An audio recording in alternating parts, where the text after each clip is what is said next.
Hi everyone, and welcome to Almost Cancelled. I'm Peter, and I'm joined with Connor. Hey everyone. We're going to talk about Better Call Saul, Season 2, Episode 1.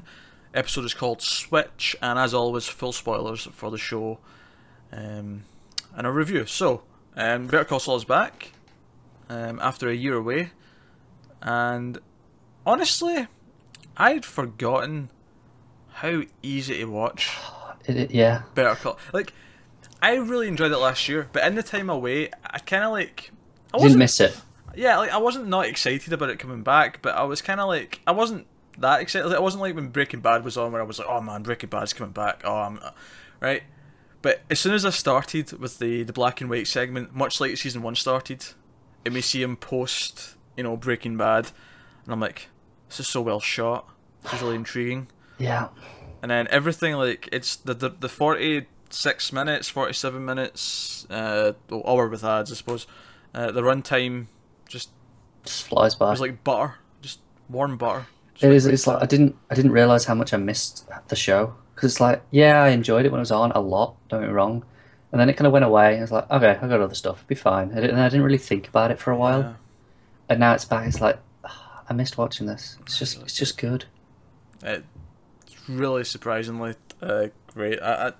I don't know how Vince Gilligan. I don't know who he sold his soul to be this good a second time, but here we are.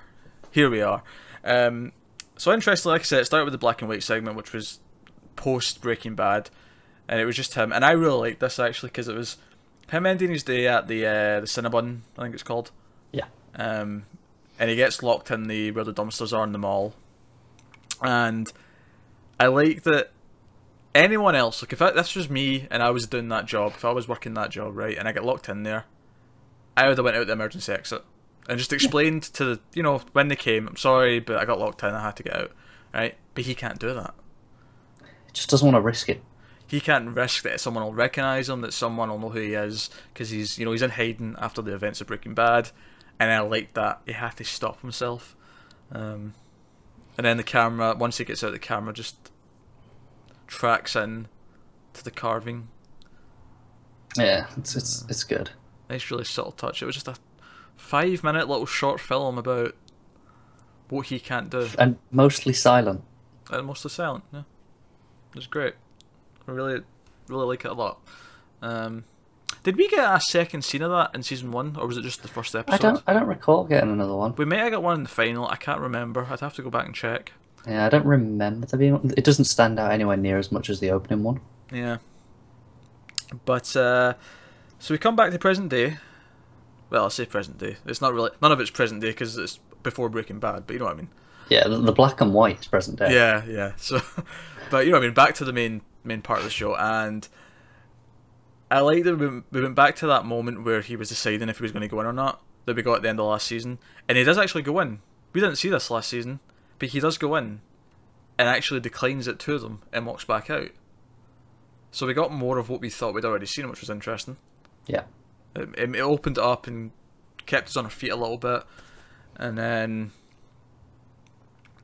it'd almost be like, should we complain that after that triumphant ending of Season 1 where he decides he doesn't want to be a lawyer and he wants to break bad, as it were, and I'm using that on purpose, but that's essentially what it was. He was deciding that he wanted to break bad. Should we complain that over the course of this episode he then decides to go back on that and become a lawyer anyway? I'd say no. Because the way it's handled makes sense. It's like he had a flight of fancy. I really liked him and Kim, like her coming into the con man world for a night. That whole scene there, that was... I forgot how much I missed just watching him do his thing. Yeah. And she was getting into it, and it was good. And they finally, got together, and it was the next morning. And I actually felt kind of bad for him because it was really awkward when she clearly didn't want to leave him in the house himself. Yeah. Which is fine. If it's a one night stand, whatever, that makes complete sense. But these two have known each other since law school, by the sounds of it. Yeah, something like that. Maybe. So at least years. We're talking years, right? At the very least. So it's weird that she doesn't want to leave him alone. I was like, I'd feel kind of offended by that, honestly. But whatever. But I liked all that. I liked that he was like, "Oh, we could do that every night," and he's like, "Oh, but I know we can't." And he calls her to say, "Oh, I've got this big fat fish that we can, we've got a con job we can pull." And he changes his mind, and he does it for her, which is why I am now worried that whatever makes him become Saul Goodman is going to involve something bad happening to her, because she is now what's keeping him on the good path. Because it's not his brother anymore. He hates his brother now, basically, because his brother, But so they didn't mention his brother at all in the episode, did they? Well, he mentioned them. Did he? Yeah. Barely. Yeah, I mentioned Chuck. Oh, alright, yeah, maybe once or twice, but Yeah. barely. It wasn't in it, but it didn't mention him. Yeah. But I really like that he's now kind of doing it for her. You can kind of tell he's doing it for her. Yeah. He's doing it because he wants to have some sort of future with her. He cares about her that way, and that's why I'm like, oh no, what bad thing is going to happen? Either something bad, or for some reason she's going to leave him down the line, maybe 3 seasons from now, whatever. But at some point, she's going to have to break his heart. For the other lawyer douche. Oh, you think it'll be him? No, but that would just be really harsh. That would tip him over the edge. That would be, but I don't think it'll be that. It's too obvious. Yeah. Because I think he actually quite likes him now. Because for all these years, he thought he was the dick that was stopping him from. That's true. Like rising the company, and the whole time it was his brother. Yeah. So, no, that's. So I liked all that, and I really liked at the end as well that there's the sign over the "Do not turn this off ever." Yeah, he has to turn it off. But it's not even that. It's even before he does it. I love that the shot's just there, and he's like a kid who's like, "I'm not supposed to do that." Yeah.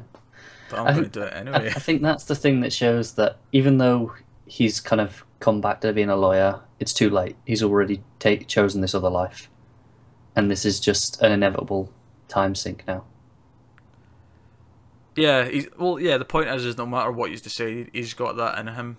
Yeah. There's always that part of him that wants to get away with the thing. It's just too late now for him. Like he's already, even though he's back in this job and he's taken the job, it's like he has to do that because that's who he is, and he knows that this is just waiting until that happens, basically. I don't know if I agree with that. Do you know? I don't necessarily agree that it's too late. I don't think that it's inevitable. I mean, obviously it is because we've seen the future, but what I mean is, at this point, did we not know the future, I wouldn't say it's inevitable that he goes down the wrong path. See, I still would. That he breaks bad. I don't think it is. I think if everything worked out with Kim, if everything was fine from this point on with her, I don't think he ever would go bad.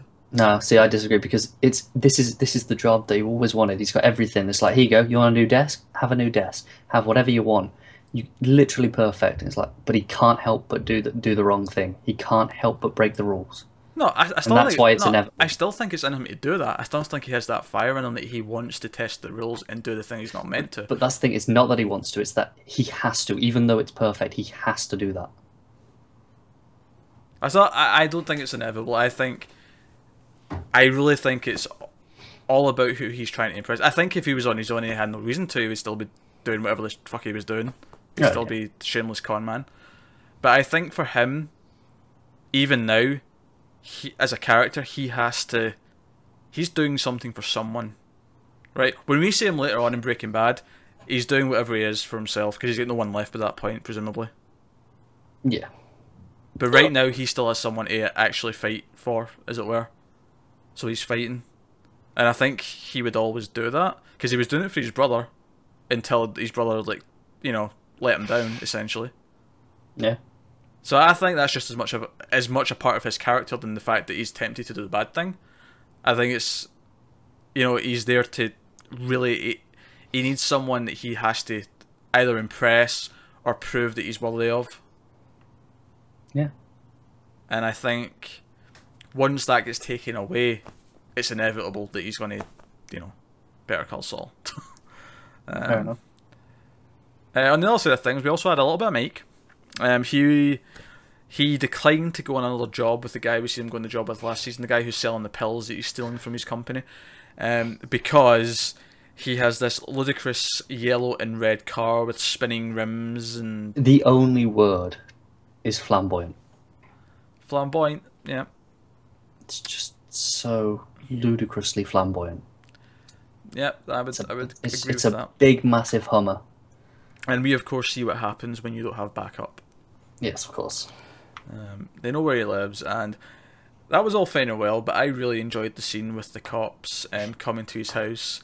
And Yeah. he mentions that they stole some cash, but he won't go into it. And I'm like, yeah, because it was like 20 grand sitting there probably because of you selling these stupid pills. And I love how the cop's like, this is strange how this one part of the apartment's not a mess. Yeah. It's almost like he's already had a bit of a clean here to check something. Yeah. Yeah, I liked all that. But what I like about it is how subtle it's all done through the cops just looking at each other. And you can see what they're thinking the entire time. You know exactly what's going through their heads that entire scene. Yeah. Regardless of what they're saying. It was shot so well. Yeah.